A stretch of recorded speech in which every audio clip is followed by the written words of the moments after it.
It's a live-in flip today on the Real Life Planning Podcast, episode number 48. We're going to be talking about buying a home, living in the property, and renovating it during that period where you're living in it, and then selling it in a relatively short period of time after the renovation is done. There are particular tax advantages to that, and it's a not uncommon real estate strategy, especially for folks who are just getting started, who are really design and rehab oriented. I'm Cynthia Meyer, a real estate investor and real estate financial planner. And I often hear clients ask me if they think it's a good idea to live in a property, renovate it, and then hopefully sell it for a profit after a relatively short period of time. Clients often call this a live-in flip strategy. It's not flip. It's what's called the serial renovation to take advantage of an element of the tax code that's called Section 1, the capital gains tax exclusion for the sale of a primary home. Now, I'm not a CPA, so of course, think of this as education, not as tax advice. Go talk to your CPA if you have questions about how this applies to your particular circumstances. Got the disclaimer stuff out of the way. Why isn't a live-in renovation and a sale after some renovation period, why isn't that considered a flip? That's generally because folks who do this are looking to take advantage of Section 21, which requires that you live in the home for at least 2 out of the past 5 years in order to qualify for a large capital gains tax exemption upon the sale. So a flip, by definition, is a short holding period. Typical holding periods for a flip, if they're for somebody who's a professional flipper, is maybe 3 or 4 months, maybe 6 months max. So that would not qualify in this circumstance. It would not qualify for the majority of the exemption. So let's dive in. So Section 121 really can help save on taxes when you're selling a primary residence. It allows taxpayers to exclude up to $250,000, that's $250,000 in capital gains for single filers, and $500,000, that's $500,000 in capital gains for married filing jointly filers on the sale of a primary residence if you meet the ownership and use tests. So you have to have lived in the property and owned it as your primary residence for at least 2 out of the past 5 years, and you have to have used that during that same 2 out of the past 5 years as well. Now, there are certain exceptions to that. For example, if you're in the military, or if there are health circumstances or other unforeseen circumstances like the death of a spouse, for example. And we're not going to dive into that in too much detail here. That's why you should always see a tax advisor if you're looking to claim exemption. But think about it from a planning standpoint. This is a really powerful tool.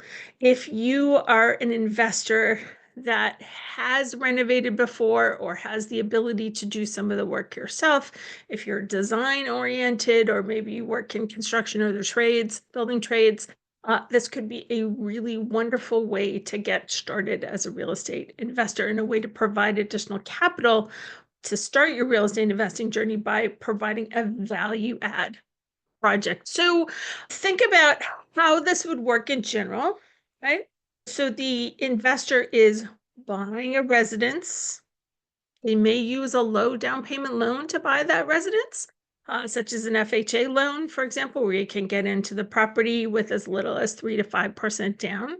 Maybe doing it as a house hack, buying a multifamily property where you live in one unit and you rent out the other ones, and then you move from unit to unit as they become vacant, and you renovate each unit while you're in it. That's another common strategy. And when the property is completely renovated, at least 2 years and a day from the day of the original purchase, you would then put it on the market and hope to sell it at a profit, meaning that those renovations have added value or equity to the property beyond the cost of those renovations, right? There will be a return on your investments of time and money and effort into the renovation process. So that's where people get the idea, oh, it's a flip. So even though it's not a super short time period, it is the idea that you're renovating a property with the idea of adding value, and then you're going to try and recoup that value on the sale. So in this case, if you've lived in the property for 2 out of the past 5 years, then you're hoping to claim a capital gains tax exclusion for the sale of a primary residence, $250,000 per single filer and $500,000 for a married couple filing jointly. So this can be a pretty powerful tool, right? If you're good at renovating properties, if you know what will add value in your particular neighborhood, if you're good at identifying a property that needs love but doesn't have a deep hole of structural problems, this could be something that might be interesting to explore and to start to cost out for yourselves. Some of the things to think about in a renovation, a buy, renovate, and sell project like this with the aim of claiming Section 21 after 2 years, as there are pros and cons to living in a renovation. And those clients that we have at Real Life Planning that have done this before as an investment strategy have reaped financial benefits from the strategy, but they've also had some difficulties, right? So from a financial benefit, obviously that you're going to save on you may save on rent or mortgage by buying a property that is less expensive, right? So you're going to get in there and add value to the property. So the actual purchase price of the property might be lower. If you meet the Section 21 requirements, then if you've added value to the property through the renovation after more than 2 years, you can claim that section, sell the property and claim that Section 21 capital gains tax exclusion, which is powerful tax-free income or profits on the transaction, assuming that you have added value in the property. You're right on the job, right? So even if you have contractors working for you, you're not a general contractor yourself, but you're right there and you can supervise what's going on. It's a lot easier to do it when it's happening right in front of your nose than if you have to travel across town or across the state or country to supervise a renovation. And there'll be lots of opportunities to DIY small projects yourself to save money on labor. And profit potential through the appreciation from the adding value during the renovation can be significant. Many clients that we've had have added value to their properties by doing this type of strategy. Think about it. If you're living in a construction zone for 2 years or more, that's a lot. There's the kind of environmental effects of living in a construction zone, right? There might be open areas in the house that are open, to the outside, or there could be dust, or depending on how old the property is, right? You might have to abate certain things like lead paint, or if the property was built in the 70s, maybe there's asbestos that you have to remediate or something like that. So there might be periods of time where you might not be able to stay in the house during the renovation. A lot of that can be mitigated by doing a good inspection up front and staying away from properties that require major work or remediation like that. There's always the potential in any construction project for having delays and unexpected costs. For those people that are getting into doing a renovation for the first time, I think this is the thing that surprises folks the most about a large renovation project. You're not the only project on your contractor's books, and he or she is going to have to balance different projects from different clients all at the same time, and their own finances, when different people pay them. And so things may get permitted or not permitted, or inspected or non-inspected on time. So you should expect delays and contingencies. There will be things that don't go according to plan, no matter how many times you've done it. And then there's just the daily stress of living in a construction zone, right? So for example, if you work from home, you might not be able to work from home. Right? I can't imagine having meetings with clients, for example, which I often do on Zoom. I can't imagine doing that if there were hammering downstairs or there was electricity going on and off. I think that would be pretty challenging. So you may have to work somewhere else if you work at home. And then it's just, you just don't live in a finished place, right? So you don't have as many areas to hang out and relax. You may not have a kitchen for a while. Maybe the bathroom doesn't work and you have to go take a shower at the YMCA. Right? Or I'm just exaggerating the possible effects of living in a renovation, but doing a major renovation that's going to add a major value, and you're living in that construction zone for a long period of time. So, but does that sound like you? Now, If you're, young and single, or you're a young couple, and or your kids have left the nest, and you like the idea of working on projects in the house in your spare time, this can be perfect for you. Probably not a good fit for you if you had, it could be dangerous if you have young children, right? To live in a construction zone. So it's probably not going to be a good fit for you to live in a major renovation if you're in the child rearing phase of life, or if you have to care for an elderly parent, or you must work from home. There are some things that would lean against you doing that kind of a rehab project to try and do this renovation value add to qualify for Section 21. So the thing is that if it's your first time doing this, you might not know if you're going to enjoy it, if it's going to drive you bananas, if it's really worth it. Thinking about a conversation that I had with a client last year who had done one renovation over a multiple year period, and then bought a house, and then sold it at a profit, and then bought a house that needed a little bit more love the second time around, was hoping to really prove some design concepts in the second go around, but the work turned out to be kind of a sensory overload. And halfway through the project, was looking for ways to move out of the house and into a rental during the remainder of the project. Just if somebody's going to do this, you want to not bite off more than you can chew, and really think about some of those sensory issues, right? And think about whether or not you want to be working on the house in your spare time.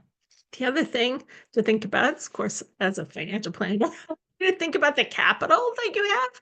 Do you have enough cash to fund contingencies in the project, or access to borrowing in order to do that? And so it's a good segue, I think, into thinking about how do people finance live and flip or a serial renovation project. Now, typically, folks are going to get into the original property just with a conventional or conforming loan. They may take a low down payment loan, like an FHA type loan, which would require a lower down payment, and then you would have to pay mortgage insurance for some certain period, or until you've had at least 20% equity in the property. That's the typical way that somebody buys the house, unless it's such a fixer-upper that it won't qualify for a traditional mortgage, and then you would have to go to a private lender, what's called a hard money lender.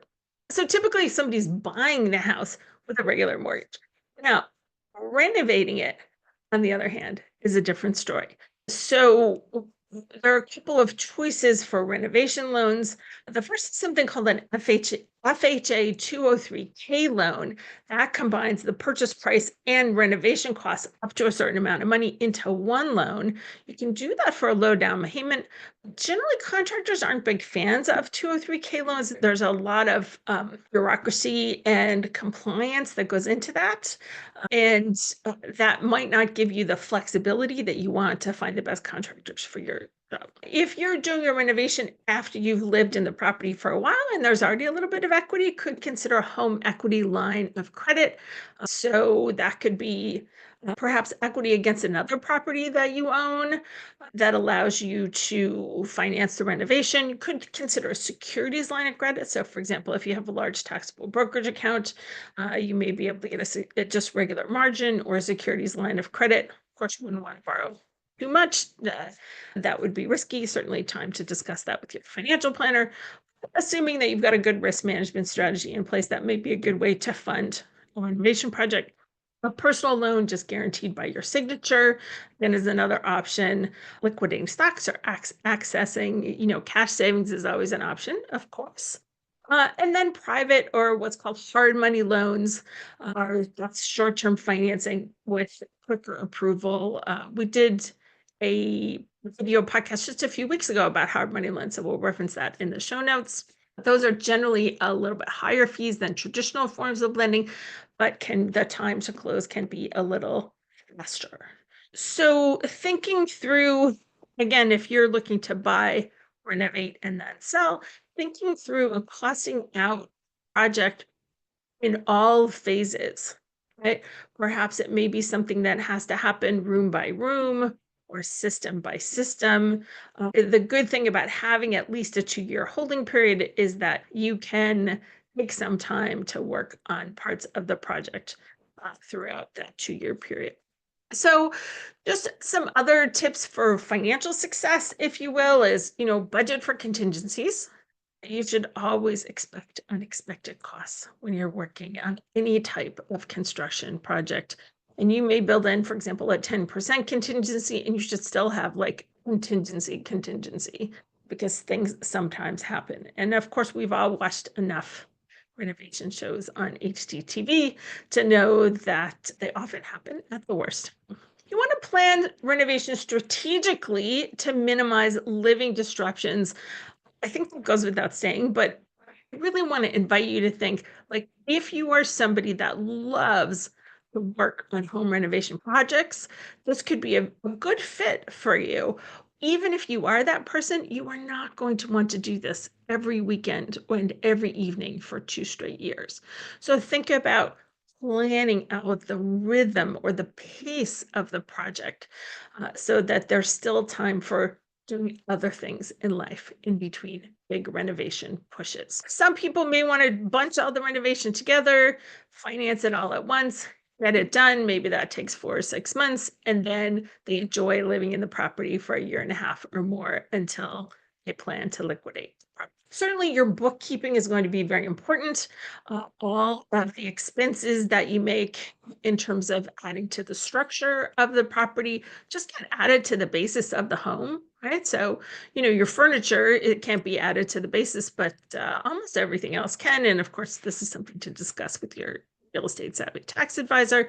You want to keep a good record of everything that you've done so that when you go to sell the home, your tax basis is appropriately reflected in terms of how much money that you've put into the property. And then working with professionals for the things that you are not trained to do. People should not be doing their own electric unless they are trained as an electrician or plumber. This is not something you should be DIYing. There's plenty of things that you can DIY to save costs, but you'll probably end up hurting the project and costing yourself more if you're non-professional trying to do something that requires professional training and a license to do. And of course, making sure that all of your contractors are licensed and insured to make sure that you're not going to run across an insurance issue yourself by hiring licensed and insured contractors, or perhaps the work won't be done appropriately. So I want to dig in, before we finish up here, I want to dig in a little bit about this idea of the two tests that you have to pass in order to qualify for the Section 121 capital gains tax exclusion for the sale of a primary residence. So let's say you've finished your project, you found a great home, you've renovated it, it looks gorgeous, you've lived in it for a while, and you want to put your property on the market, take your profits, and move on to a new project or to a new home that doesn't need a lot of fixing up. So you have to have owned the home for at least 2 out of the past 5 years immediately preceding the date of the sale. That's called ownership tests. So interestingly, the 2 years does not need to be consecutive. It can be cumulative as long as it falls within the 5-year window. For example, harkening back to that person that I was telling you about that started a renovation and then realized mid-renovation that it was just too much to live in the middle of all that mess, and then moved out into a rental.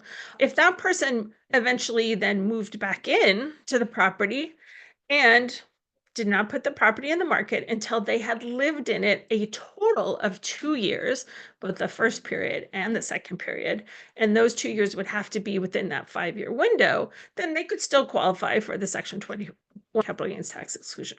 Now, that means, for example, because I know we have a lot of real estate investors that are listening to this video podcast, if you have a rental property, it used to be your primary residence, for example, you still may take partial capital gains tax exclusion on the sale of that residence as long as you have put it on the market before the end of that 5-year window in which you have lived in it for at least 2 years. Now, the ownership test is only one half of the equation. The other half is the use test.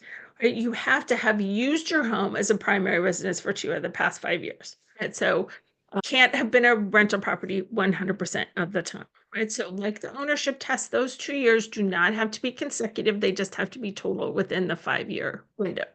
The 2 years of ownership and use can overlap, right? So typically they're going to be the same, and possibly there's situations when they're not always.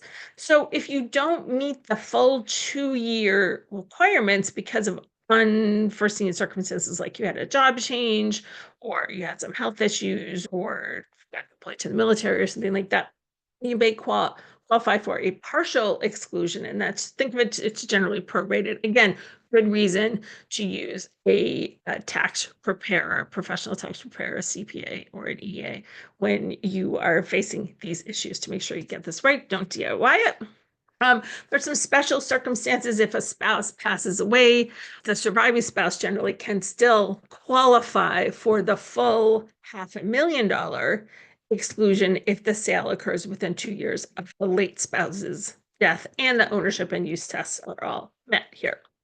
There's some extended deadlines for people in the military. We're not going to take that in as a special use case today, but just know that if you're in the military or the intelligence community, you may have that extended for a longer period of time. So both spouses, if you do not have to meet the ownership and use tests independently to qualify for the full $500,000 capital gains exclusion. However, but there's some things to think about here. So only one spouse has to meet the ownership test 2 out of the past 5 years, but both the spouses must be married filing jointly in the year in which they are claiming it. Neither spouse can have claimed that exemption within 2 years prior to this sale. So this is something you can only claim every 2 years, right? So, or think of it that after 2 years have passed using the exemption the last time. But both spouses have to have used the property. They have to have met the use test, even if they didn't meet the ownership test. So you can think of a situation where spouse A moves into spouse B's house. They file a joint tax return. They have lived there for the past 2 out of the 5 years, but the home was owned by spouse B originally.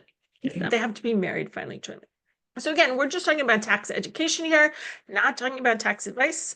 That's something you want to see a professional tax preparer about. So to sum up, it sounds very attractive, doesn't it, to think about the ability to buy a property, live in it, renovate it, and then eventually add value to that property by making it beautiful. And then after 2 years, selling that property and possibly paying no capital gains taxes or only capital gains taxes above that exemption rate. $500,000 for a married couple filing jointly and $250,000 for a single filer.